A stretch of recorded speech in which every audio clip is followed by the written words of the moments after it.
You have control over your steering wheel. For centuries, you have committedly sailed around the world. On your journey, you fiercely looked through binoculars to continuously discover new opportunities. At different harbors, distinct partnerships were formed. Steadily, you moved forward, like a mackerel fighting the waves to prevent drowning. However, you're anchored in the Hanseatic League and always remain faithful to this origin. Hand in hand, but yet independently, you keep making strong decisions. In order to keep heading for new ports with a fearless outlook towards the future, you should take your family on board and navigate new waters with a jointly hoisted flag. To prevent running into a storm, we will help you get wind in the sails to keep sailing the perfect route. Welcome on board. May I present to you our crew, consisting of Katharina, Roxane, myself, Jenna, and Anne-Sophie, who will be starting today's journey. Thanks, Jenna. Let's take a closer look at the key events that shaped you into the entrepreneurial, opportunity-seeking, and partnership-oriented family business you are today. In 1895, your seafaring ancestors Jacob Jebsen and Heinrich Jessen founded the family business Jebsen & Co. By following the motto, "The world is a global undertaking," they started to trade from Denmark to Hong Kong. Since then, you have chosen the mackerel as your family symbol, which reflects your entrepreneurial spirit. You have developed strong and long-lasting partnerships, for example with Porsche or the joint venture MHE Denmark. This again highlights strong connections considering the 4C framework. Furthermore, you have endured complete destruction and reinvention through the First World War, the Second World War, and the following Pacific War. This resilience shows one of your core values and abilities, your entrepreneurial spirit, which is deeply rooted in your Hanseatic values. The strong will to pass on tradition to the next generation is reflected as continuity. Heinrich Jessen, as one of the third generation and a strong sustainability pioneer, established CSR in the company and promoted the environmental program. Ever since, you foster your social responsibility performance, including staff well-being and philanthropic topics. This shows your sense for community. Today, you celebrate your 125th anniversary. You have achieved this through strong leadership that enables intuitive and fast decision-making by only one major shareholder per company. You faithfully adhere to the motto of your ancestors, "One captain, one ship" mentality, which reflects the strongest of your 4 Cs, the command. Let us now turn more closely to the challenges you have addressed. To better understand the difficulties you are facing currently, we have plotted them into the 3-circle model, which incorporates ownership, family, and business. Firstly, considering the ownership circle. It becomes apparent that you face an issue with the succession to the next generation, as the successor has to purchase 100% of the company's shares, which leads to an enormous financial burden. You, Michael Jebsen, stated yourself that it took you decades to pair the shares off. Turning to the second circle, the family circle. You have to ask yourself how the family at large should be engaged in the future. This includes not only how you incentivize them and motivate them to work in the family business, but also how you prepare the next successor. These points go hand in hand with the question of how to build a future vision. The intersection of business and family incorporates CSR and values. The last circle, the business circle, reflects that you focus on opportunities, but sometimes also lead to a bit chaos. Only from 2007 to 2015, Jebsen & Co. tripled its size. This was achieved through partnerships, vertical and horizontal, as well as geographical diversification. Based on your challenges, we identified 2 deeper prospects we want to focus on. First, the family outlook, and second, enabling structure. With these 2 prospects, we will solve all the challenges that were just mentioned. The two ownership and family circles can be assigned to the family outlook, whereas the business circle difficulties can be allocated to the structure. Katharina will now help us to tackle the first prospect, the family outlook.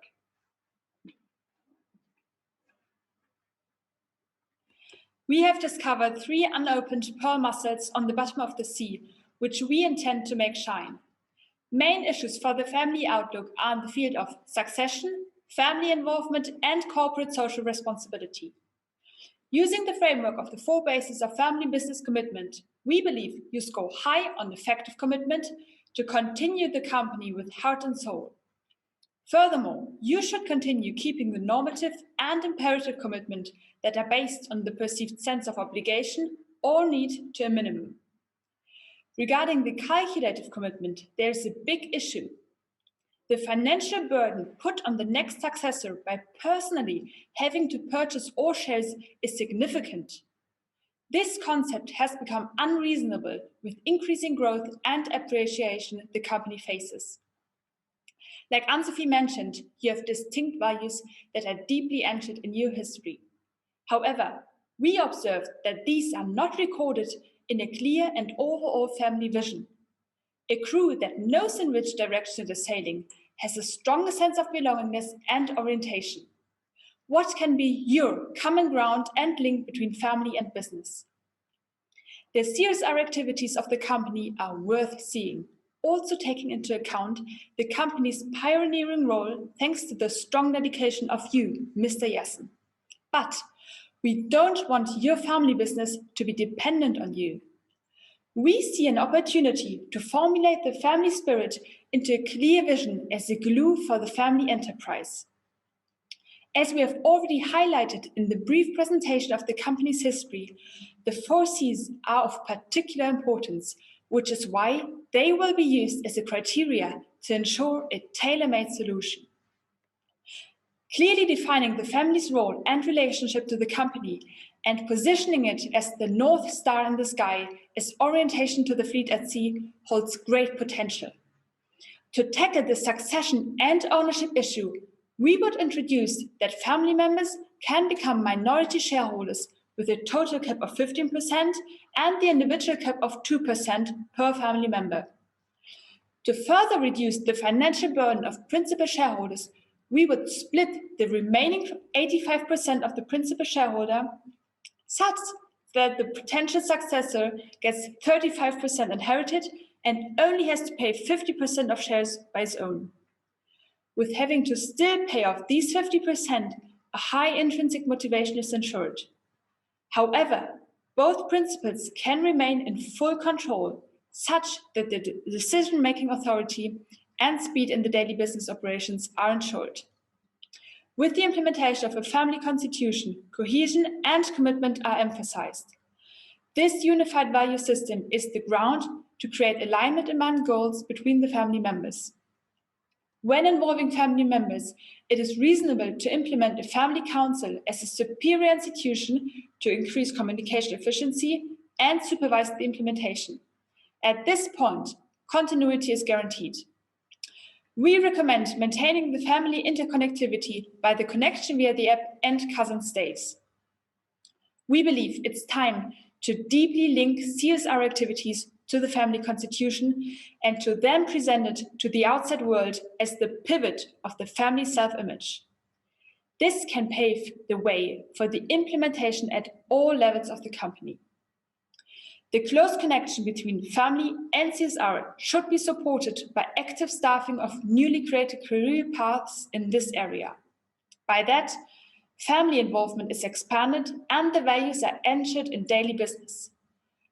Full commitment through full identification with the family values in the back of CSR will bring competitive advantage. Community plays an even more important role. With the implementation of a company-wide CSR strategy that is overdue due to the rapid growth, you can not only improve your sustainable footprint and the philanthropic environment by prioritizing firm-related topics, but ensure a long-lasting impact for the time after your leader generation. Successions in the past were never planned or prepared. They just happened if someone passed away. Therefore, it's a necessity to execute a regulated succession process for the next generation using the 5 stages of succession we present to you now. Stage 1, attitude preparation. This is already in process with one chosen successor of the Jebsen family.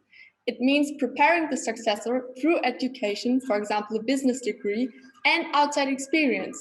Both is already included in the company's succession rules. In addition, we propose a new alternative, namely founding a startup so that the successor can prove himself through exploiting one opportunity the family firm has already identified. The goal is to prepare the successor so that he or she feels worthy and ready to receive the responsibility to lead the family firm in the future. When entering the business, the successor should commit financially and begin to buy the 50% shares of the principal shareholder. He or she should only start the career when the skill set fits the job description and he or she can really contribute. So, in the stage 3, the successor should develop leadership skills and get international experience in subsidiaries and partner businesses, thereby earning the legitimacy and authority to run the firm in the future. So, in the stage 4, the leadership transition happens from one generation to the next. That's where the 35% of inherited shares takes place. This transition can only be successful if there's no backseat driving of the former principal shareholder.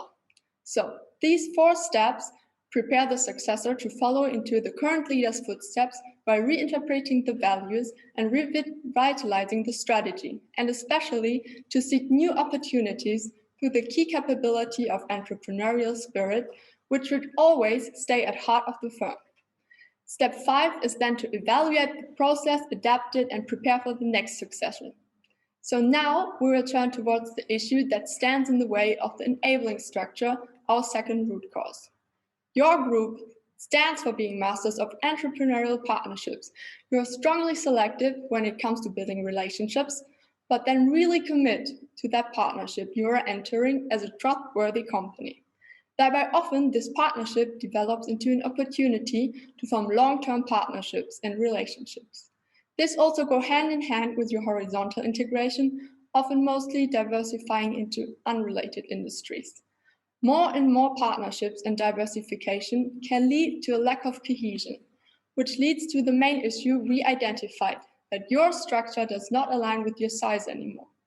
Therefore, we ask ourselves, how can you remain a sleek and lean business, thereby keeping direction and continuity, while simultaneously partnerships, joint ventures, and your product portfolio increases? To tackle this issue, we analyzed 3 options of structures: to go public, set up a trust, or implement a holding structure. The 4th option, of course, is to remain at status quo, as it worked 125 years already.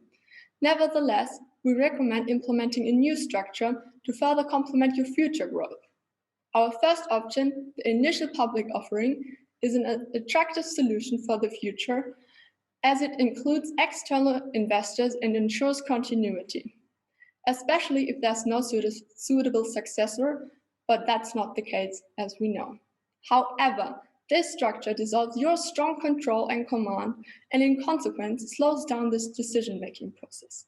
So, the second possibility of a trust refers to the establishment of a family foundation. This offers secure transfer of ownership and management in a separate way. Thereby remains the company intact, continuity is ensured, and no danger of breakup through inheritance disputes is the case. The main disadvantage is that many structural decisions must be decided in advance and cannot be changed afterwards, as the form of company cannot be terminated. The third option we analyze is the holding structure.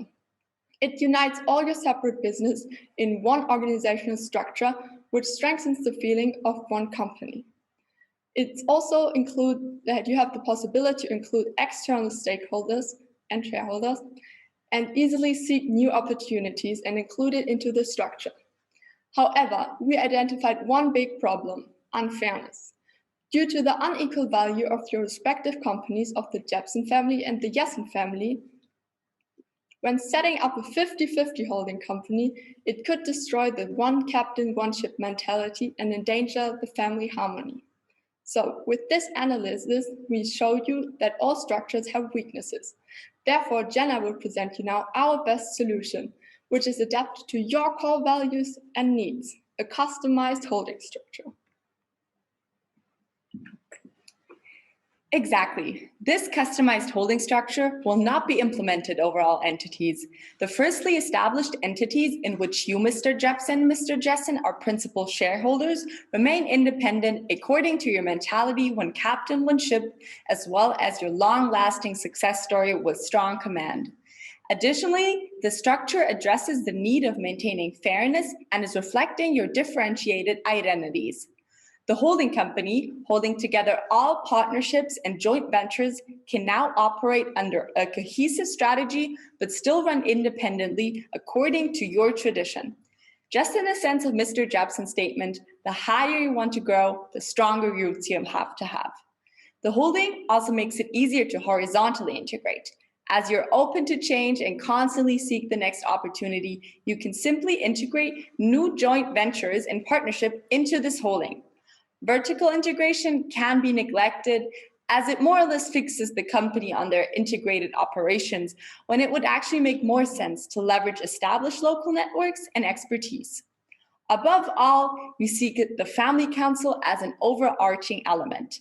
Although communication and family cohesion is no issue right now, we think it's wise to implement this council when shaping the structure and increasingly involving family. This implementation plan can guide you over approximately the next 3 years and address the 2 prospects. For initiating this plan, you, Mr. Jebsen and Mr. Jessen, should take the steer and prepare the first family assembly where the reorganization gets presented. At this family kickoff meeting, values should be revisited, possibilities must be addressed, and feedback regarding the family involvement and holding structure must be asked for. Thereupon, a bottom-up approach will be initiated by implementing a task force that concentrates on the formulation of a family constitution. The succession steps Roxane explained and the suggestion of a family council must be thoroughly developed. This also includes a regulation for introducing the sale of family shares with a 15% cap. Simultaneously, CSR should be promoted to become a core priority. Regarding the reorganization into our suggested holding structure, the first step to set up such an entity should be made. After about a year's time, all these efforts will be presented and should be approved at another family meeting so that you can finally start communicating a determined family constitution, introduce the family council, and start making family shares available. The family can also unfold and unite through engaging in CSR career paths. Additionally, we suggest setting up an idea challenge with funding as an incentive for the family to come up with new ideas regarding business opportunities. The holding structure should also start getting communicated, introduced, and subsequently ready to open shares to externals. Finally, everything will be reviewed 1 year later at the next family assembly. The future is then guided with an evaluation and consolidation of these proposed changes. With this implementation plan, we believe you are well prepared to build up an enabling structure and make use of the family as a resource to glue all business units into a holding structure with your 2 remaining independent entities. We hope you feel ready to use this tailored chip with its action plan to navigate exciting and opportunity-rich future. We are sure you can discuss our visionary changes over a Singaporean homemade rendang, or perhaps you also prefer a yummy Hamburger Fischbrötchen. Just come aboard and hoist the sail.